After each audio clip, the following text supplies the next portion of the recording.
নমস্কার বন্ধুরা, মৈত্রী রান্নাঘরে আপনাদের স্বাগত। তো আজকে বাগানের একটা ডাঁটা শাকের রেসিপি করে দেখাবো। তো সেটা কাটতে এসেছি, দেখতে থাকুন আজকের ভিডিওটা, আশা করি ভালো লাগবে। তো আজকে আমি আমার বাগানের কুমড়ো ডাঁটা শাক রেসিপি করে দেখাবো। তো কিভাবে করি দেখতে থাকুন। তো কচি একদম নরম ডাঁটা কেটে নিই।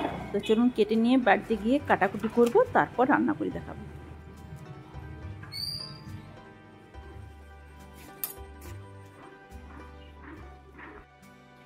তো এটাকে কাটাকুটি করে নিই, তারপর ফিরে আসছি। তো মসুর ডাল দিয়ে কুমড়ো ডাঁটা শাকটা রান্না করব।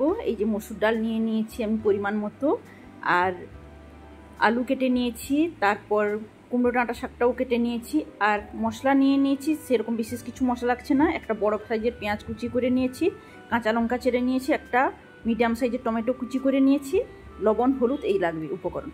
আর একটা কড়াই নিয়ে নিয়েছি। তো কড়াইটা ওভেনে বসিয়ে রেখেছি, কিন্তু আঁচ জ্বালাইনি। তো কড়াইয়ের মধ্যে নিয়ে নিলাম কুমড়ো ডাঁটা শাকগুলো। তারপর কি কি নিচ্ছি দেখতে থাকুন। ভীষণই হেলদি, ভীষণই টেস্টি একটি রেসিপি। এবার নিয়ে নিলাম আলুগুলো।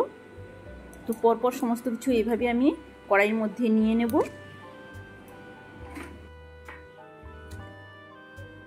এবার কেটে রাখা টমেটোগুলো নিয়ে নিচ্ছি, পেঁয়াজ কুচিগুলোও নিয়ে নিলাম।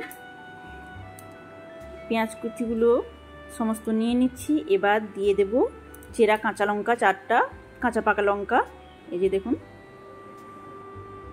এবার মসুর ডালগুলো ভালোভাবে চটকে ধুয়ে নিয়েছি, দিয়ে ওর মধ্যে দিয়ে দিচ্ছি সমস্ত উপকরণের সঙ্গে, এই যে দেখুন।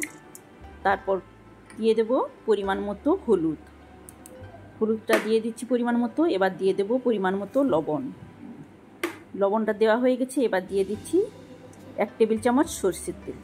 তো এই হলো আমার উপকরণ। এবার সমস্ত কিছু এবার আমি হাত দিয়ে ভালোভাবে মিশিয়ে নেব সমস্ত কিছু। হাত দিয়ে সমস্ত কিছু মেশানো হয়ে গেছে। এবার আমি পরিমাণ মতো জল দিয়ে দেব, ঠান্ডা জল দিয়ে দিব আমি। তো 3 বাটি পরিমাপে আমি জল দেব, উপরে উপরে যেন জলটা থাকে। আমি যেই পদ্ধতিতে এই রেসিপিটা করছি, একবার সবাই বানিয়ে দেখবেন। দারুণ হেলদি একটি রেসিপি, টেস্টিও হয় দারুণ। তো একটা রেসিপি দিয়েই খাওয়া হয়ে যাবে। তো দেখতে থাকুন কিভাবে হচ্ছে। এবার আমি 5 মিনিট চাপা দিয়ে দিচ্ছি। এই যে চাপা দিয়ে দিলাম, ফুল আঁচেই চাপা দিয়ে দিচ্ছি 5 মিনিট। 5 মিনিট পর চাপাটা তুলে নিলাম, একটু খুন্তি দিয়ে নাড়িয়ে চাড়িয়ে নেব। এই যে দেখুন। তো আলুটা আর একটু সেদ্ধ হবে, ডালটাও সেদ্ধ হয়ে এসছে। তো আবার আমি 3-4 মিনিট মতো চাপা দিয়ে দেবো, মিডিয়াম আঁচ করে চাপা দিয়ে দেবো।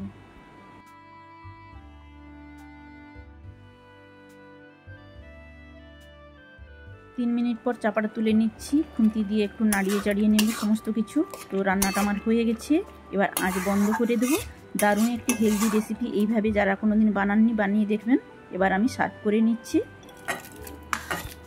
মসুর ডাল দিয়ে কুমড়ো ডাঁটা শাকের এই রেসিপিটা কেমন লাগলো কমেন্টের মাধ্যমে জানাবেন। আর যদি ভালো লেগে থাকে লাইক, শেয়ার, কমেন্ট করবেন। নতুন বন্ধু হলে আমার চ্যানেলটিকে ভিজিট করবেন।